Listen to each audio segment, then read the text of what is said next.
Saya pernah ngobrol dengan seorang teman yang berprofesi sebagai dokter. Dia bercerita betapa dak-dik-dukdernya para tenaga medis yang sekarang bekerja di rumah sakit. Mereka semua dalam kondisi tertekan, cemas, dan stres. Kenapa? Karena pasien-pasiennya, baik yang positif COVID-19 maupun PDP, jumlahnya semakin banyak dari hari ke hari. Dan mereka ada kewajiban merawat orang-orang yang jumlahnya seambrol itu di rumah sakit. Yang mana sebelumnya pihak rumah sakit tentu tidak mengira akan ada wabah pandemi seluas ini di 2020. Sehingga peralatan perlindungan diri pun kurang, hazmat kurang, gloves kurang, surgical mask kurang, shoe cover apalagi. Googles juga kurang banget. Makanya ada yang cerita, katanya untuk menghemat hazmat yang sekali pakai itu, ada dokter yang memakainya selama 9 jam. Nggak boleh dilepas, karena sekali dilepas, harus dibuang dan diganti dengan yang baru, yang steril. Sedangkan stok sangat terbatas. Jadi dalam 9 jam itu, dokter tidak boleh makan, minum, pipis, dan BAB. Biar APD, terutama hazmat yang sudah dipakai tidak perlu dilepas dan dibuang. Sedangkan dalam sisi lain, mereka harus menahan keringat, panas, lapar, haus, dan menghadapi merawat pasien-pasien yang saya yakini pasien-pasien itu juga dilanda ketakutan dan stres yang sangat signifikan. Pasiennya stres, dokternya sudah kewalahan, ikutan stres juga. Ya akhirnya bulat di situ-situ saja. Pasiennya nggak sembuh-sembuh, dokternya juga lama-lama capek dan ikutan stres. Yang nggak kuat fisiknya akhirnya ikutan tepar. Bagaimana cara membantu hal ini supaya cepetan berakhir? Solusinya jangan sampai sakit. Saya di awal sudah sangat tidak setuju dengan masifnya media-media mainstream yang bolak-balik memberitakan angka penderita COVID-19 setiap saat. Memberitakan jumlah korban meninggal, memberitakan korban meninggal yang jenazahnya ditolak, memberitakan warga dan tenaga medis yang diusir dari kampung atau kompleks akibat COVID-19, dan masih banyak lagi. Apakah ada media yang memberitakan bahwa banyak penyakit-penyakit lain yang sudah biasa kita temui di kehidupan sehari-hari sebenarnya justru lebih mematikan? Coba Anda lihat data berikut ini. Penyakit kanker setiap tahunnya membunuh 8,9 juta jiwa. Berarti dalam setiap bulan ada sekitar 741.600 lebih manusia yang meninggal.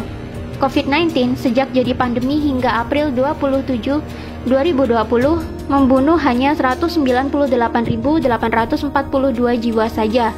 Silakan Anda cek sendiri di situs resmi WHO. Padahal, COVID-19 baru jadi pandemi dimulai sejak Januari 2020. Katakanlah sudah ada 3 bulan sampai sekarang, maka COVID-19 baru membunuh 66.000 orang setiap bulannya. Jumlahnya loh, cuma 8,9% dibandingkan dengan kematian akibat kanker. Dan sekarang sudah diterapkan lockdown di mana-mana yang katanya cara ini efektif menurunkan kurva paparan COVID-19. Walau sebenarnya kalau saya lihat skema lockdown juga curiga sih. Hehe. Karena akibat lockdown gini, masyarakat justru semakin takut dan ekonomi mandek. Kantor dan toko yang buka dipaksa tutup. Orang jadi nggak punya penghasilan. Karyawan dipotong gajinya. Pengusaha banyak yang bangkrut. Pemerintah jadinya harus sedia banyak dana, selain untuk kebutuhan medis, tapi juga untuk stimulus ekonomi dan bantuan warga terdampak PSBB, supaya orang-orang tidak kelaparan akibat tidak bisa cari nafkah. Kalau nggak ada dana, ya hutang dong. Namanya penyakit, itu kalau nggak sembuh, ya meninggal dunia. Kalau kita lihat data, yang meninggal hanya 6,9% saja dari yang terpapar. Berarti yang 93,1% kemungkinan sembuhnya tinggi. Ayo melek data, jangan mau otaknya ditakut-takutin media.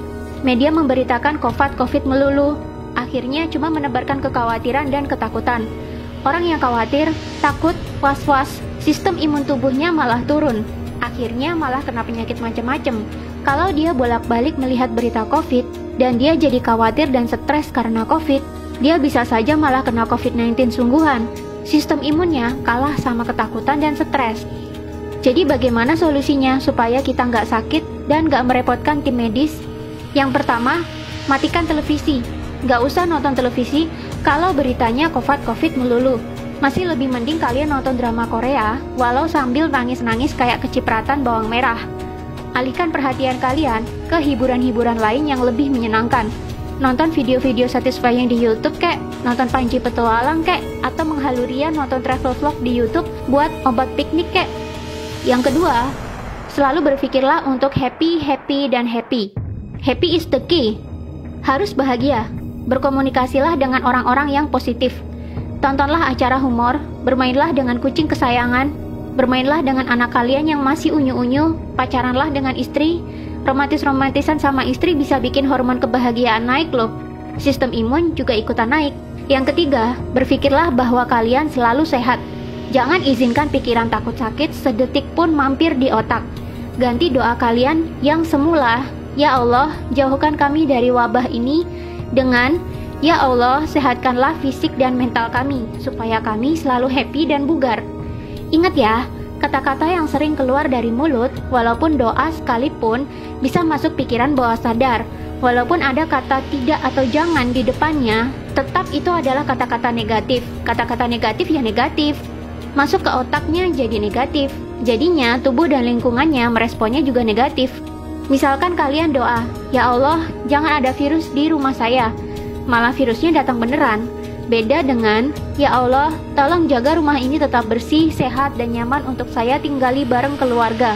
Maka rumah kamu akan jadi demikian. Selalu ucapkan kata-kata positif dan buang kata-kata negatif. Keempat, rutinlah olahraga. Olahraga dapat memproduksi hormon kebahagiaan dan memperbaiki metabolisme tubuh. Jiwa yang happy dan metabolisme tubuh yang baik akan menghasilkan imun tubuh yang kuat. Kelima, jaga kebersihan. Sering-sering cuci tangan pakai air dan sabun, tanpa rasa khawatir. Cuci tangan karena niatnya pengen bersih, bukan karena takut COVID-19. Percuma kamu cuci-cuci bolak-balik sampai pakai sabun dicampur alkohol sekalipun, tapi kalau pemikiranmu isinya takut, dan takut saja, ya resiko tertular COVID-19-nya malah tinggi. Keenam, jaga jarak. Kita mungkin kuat atau kebal, tapi orang lain belum tentu. Mari hargai mereka dengan tidak dekat-dekat dan selalu pakai masker kemana-mana, terutama jika berhadapan dengan orang lain. Intinya adalah bahagia, happy, sehat, pikiran tenang, dibawa slow aja. Jangan sampai kamu masuk ke rumah sakit. Sekalinya kamu masuk rumah sakit, maka kamu akan bertambah stres, karena di sana isinya juga pasien-pasien yang lebih banyak stresnya ketimbang sakitnya. Gak usah terlalu perhatiin media. Matiin televisinya kalau beritanya gak enak melulu. Hiburan masih banyak. Ayo melek data. Jangan mau ditakut-takutin media.